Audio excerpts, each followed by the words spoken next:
தேசிய நேர்மை வாரம் எதிர்வரும் ஜூலை 31ஆம் தேதி வரை நடைமுறையில் இருக்கும். HNB ஃபைனான்ஸ் நிலையான வைப்புக்கு இப்பொழுது கவர்ச்சிகரமான வட்டி. இலங்கையின் அரசு சேவையின் தரம், வினைத்திறன், வெளிப்படைத்தன்மையை மேம்படுத்தும் நோக்கில் ஊழலற்ற முன்மாதிரியான நிர்வாக கட்டமைப்பை கட்டியெழுப்பும் நோக்கில் இந்த வாரம் பிரகடனப்படுத்தப்பட்டுள்ளது. பொது நிர்வாக, உள்நாட்டு அலுவல்கள், மாகாண சபைகள், உள்ளூராட்சி அமைச்சில் தேசிய நேர்மை வார நிகழ்வுகள் இன்று நடைபெற்றன.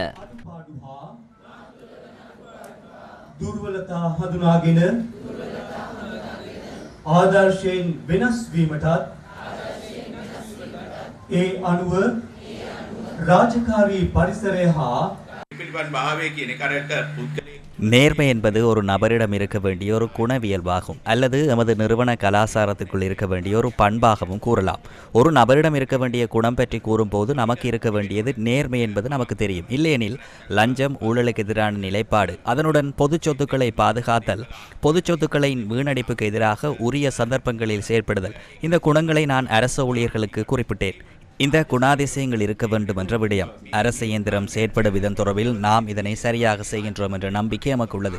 இருப்பினும் அரசு இயந்திரம் செயற்படும் விதம் குறித்து அரசு ஊழியர்கள், நாட்டின் பிரஜைகள் மத்தியில் அது தொடர்பில் கவனம் உள்ளதா என்ற சந்தேகம் உள்ளது. எனவே அந்த கலந்துரையாடலுக்குள் அரசு ஊழியர்களாகிய நாம் மக்களின் அபிலாசைகளுக்கு ஏற்ப அரசு சேவை கலாச்சாரத்தை வடிவமைத்துக் கொள்ள வேண்டும் என நினைக்கின்றேன். நாடளாவிய ரீதியில் உள்ள அனைத்து அரசு நிறுவனங்களிலும் நிகழ்வுகள் இன்று ஏற்பாடு செய்யப்பட்டிருந்தன.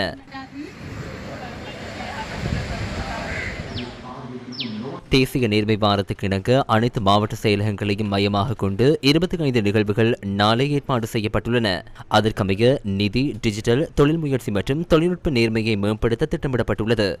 நாளை மறுதினம் ஆன்மீக, அறநெறி, கலாசார, சமூக நேர்மையை மேம்படுத்தவும், எதிர்வரும் 30ஆம் தேதி செயற்பாட்டு உட்கட்டமைப்பு, சேவை வழங்கல், உழைப்பு நேர்மையை மேம்படுத்தவும், 31ஆம் தேதி வெள்ளிக்கிழமை சுற்றுச்சூழல் வள முகாமைத்துவம், கிராமிய சமூக வலுவூட்டல் நேர்மையை மேம்படுத்தவும் திட்டமிடப்பட்டுள்ளது.